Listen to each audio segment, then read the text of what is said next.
A primeira chuva forte, depois da longa estiagem, provocou mais uma vez transtornos em Belo Horizonte e na região metropolitana também, né? Muitas ruas alagadas na cidade de Contagem, muitas ruas alagadas aqui em Belo Horizonte. Faltou luz para todo lado. Tem gente que tá sem luz até agora. Tem ouvinte reclamando ali no telefone da Itatiaia. Trânsito virou um caos, sinais, como diz o William, no amarelo piscante. E as grandes obras realizadas nos últimos anos conseguiram minimizar os transtornos provocados pela chuva, ou William Travassos? Eu acho que sim. Eu acho que as obras avançaram, foi bom pra gente. É claro que toda cidade que é afetada por um índice pluviométrico acima da média, ela vai sofrer com isso. Ontem nós tínhamos um sistema de alerta que na quarta-feira, começou na quarta-feira porque a gente tinha um tempo quente, com a chegada de uma frente fria, isso poderia trazer um transtorno grande. Ontem o índice pluviométrico de 40 a 60 milímetros, e eu conversei ontem com o Coronel Valdir da Defesa Civil, a preocupação é como a chuva vai chegar, e se ela chegar concentrada numa região, ela vai trazer problemas pra gente. Agora, é muito ruim. Eu recebi ontem à noite alguns vídeos do Morro do Papagaio, né? E as pessoas apavoradas, porque assim, cara, não tem luz e a gente aqui, a CEMIG fala que vai voltar 11 horas, a luz não volta, como é que eu faço? O morro completamente apagado. E aí a gente fala assim, mas por que tanta fragilidade nesse sistema de fornecimento de energia em Belo Horizonte? Qual é o problema? Porque quando falta energia, vai afetar você em casa, vai afetar toda a nossa estrutura da cidade. E aí a gente tem que começar a repensar esse modelo de distribuição de energia que nós temos na cidade, que em função talvez da característica da cidade, está muito prejudicado. Qualquer chuva traz transtornos na parte de fornecimento de energia, que vai mexer com circulação de veículos, com um monte de outras coisas.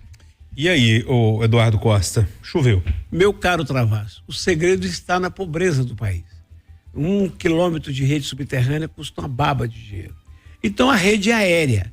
As árvores não têm idade compatível com a rede e nem foram plantadas compatíveis com rede aérea. Planta qualquer uma. Aí ela cresce além do que deve, estoura. Isso já está aprovado por botânicos e tal. Então nós temos rede aérea que não combina com árvore e vento.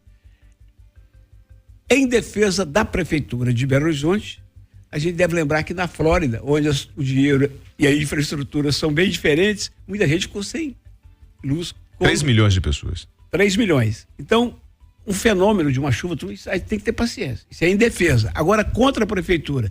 Nós estamos há 50 anos, amigo, sem obras de infraestrutura, de fato, eficazes e eficientes. E para responder a sua pergunta, Júnior, se as obras valeram a pena ou não, hoje, no Jornal da Itatiaia, um repórter nosso, acho que o Júlio, entrevistando lá no Barreiro, que foi onde choveu mais, perguntou para o moço, ele falou, fez estrago, nossa, rapaz, que a água veio demais, então ele falou assim, mas no passado era pior, ele falou, era pior, então já melhorou. Sim. E vamos também combinar uma coisa, a Tereza Cristina e o Vilarinho, já inacabados, mas já estão dando resultado. Então é aquele negócio. Não dá pra bater palma, mas não dá pra crucificar também, não. E aí, Marcelo? Ô, Edu, lá na Flórida, né? Perdão, mas não dá pra gente, né? Lá na Flórida foi um furacão de escala 5. Né? Eu sabia. Mas também não dá pra comparar a estrutura de lá. Eu sabia que ele ia falar isso, Mas você não viu falar em nevasca? Quando tem uma nevasca, fica gente sem luz? Pera, mas lá na Flórida ficaram sem luz. Gente, é um furacão que tá passando por lá, um dos maiores dos últimos 100 anos nos Estados Unidos. A gente aqui no Brasil, a gente fica sem luz com a primeira chuva. Mas o senhor sabia que no Barreiro, por exemplo, choveu ontem que estava previsto pro mês todo? Choveu muito. Mas é muito pouco se a gente for comparar, né? É muito pouco? Se a gente for comparar com o furacão, gente. Travassos, vai que a gente tá falando de uma comparação que não dá. Eu acho que a cidade, ela consegue suportar, né? A gente fica esperando tanto tempo pela chuva, então acho que não dá pra gente reclamar ainda, por enquanto ainda não, né? Deixa pra gente reclamar lá pra janeiro, quando ficar aqueles 20 dias chovendo direto. Agora, muita coisa tá sendo feita, a gente já vê alguns avanços, né? Já vê algumas coisas, a gente não tem mais aqueles desmoronamentos que tinham constantemente, que matavam, soterravam várias pessoas. Há poucos anos, eu lembro lá no Jardim Alvorada, uma família inteira debaixo da lama. Então tem avanço sim, só que a gente ainda tá tão atrasado que leva anos e anos pra conseguir realmente criar uma infraestrutura adequada. Ô, Silvana, eu vou calar a boca, tá falando muito. Ô, Júlio, isso que o Marcelo tá falando, pra você ver como é que uma cidade é sequência. Olha que isso é legal. Muitas das mazelas que temos hoje aí, temos porque tá há 50 anos sem fazer. E muitas das coisas boas que tem aí, é porque tem 50 anos nós estamos fazendo. Por exemplo, ele fala dessa questão das áreas de risco. Não fosse o Patrus, lá em 1994, 5, 6, a situação era muito pior. Ele atacou, PT, ele atacou com o Vila Viva, ele atacou as áreas realmente perigosíssimas. O que o FUAD fez agora? 230 obras pequenas de encostas. Uma coisa completa a outra. Agora, o que o Patrus, Vasco Lacerda não fizeram, está estourando o colo do FUAD. Então, a cidade é uma sequência. E para encerrar mesmo, Júlio, nós temos muita culpa. Nós somos muito porcos, sujamos muita cidade. Eu estou falando nós, estou falando morador de rua, não. Silvana, e aí? Choveu? Ô, Júnior, é um trem interessante, porque ontem eu estava aqui. Sim, tarde, a gente estava no ar aqui. Estava no chamado, eu falei assim, não, eu vou chegar lá em casa 8 horas da noite, saindo daqui às 4, pela quantidade mesmo que pensamento choveu. que eu tive também. Foi o dia que eu cheguei em casa mais rápido.